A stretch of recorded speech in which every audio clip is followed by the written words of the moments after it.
Une silhouette de rêve. Il y a quelques années, sa taille et sa beauté étaient les principaux atouts de son business. Porter les tenues des plus grandes marques, s'afficher en couverture des magazines, défiler sur scène. Aujourd'hui, la tendance est toute autre. Les influenceurs se sont mis au devant de la scène. Tu vois des événements ou des défilés, on convoque directement 10 influenceurs, 10 mannequins.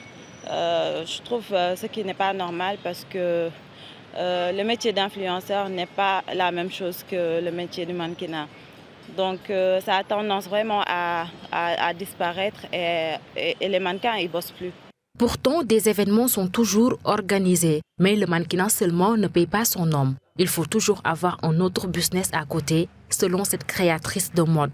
Peut-être parce qu'on est en Afrique aussi et nous on dit souvent aux mannequins, en tout cas ceux qui travaillent avec moi, qu'il faut avoir une autre source de revenus, une autre activité. Ce n'est pas vraiment un métier sur lequel il faut se baser à 100%. Une situation devenue très inquiétante pour les mannequins professionnels. Ils font face à un manque de considération.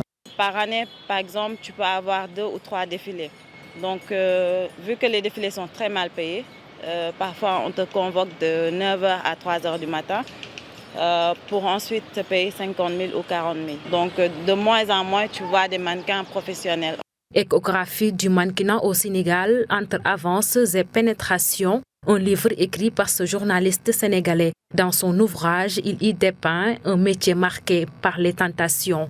Lorsqu'on hérite par exemple d'une pratique, on doit naturellement la tropicaliser en rapport avec nos réalités et que dans ce cas d'espèce, on ne doit pas laisser les jeunes à eux-mêmes. Il faut que, comme je l'ai dit en avant-propos, il faut que véritablement les autorités, la société s'y mettent. Le mannequinat, un métier qui a perdu son lustre d'antan au Sénégal. Les professionnels du secteur font aujourd'hui face à d'énormes difficultés.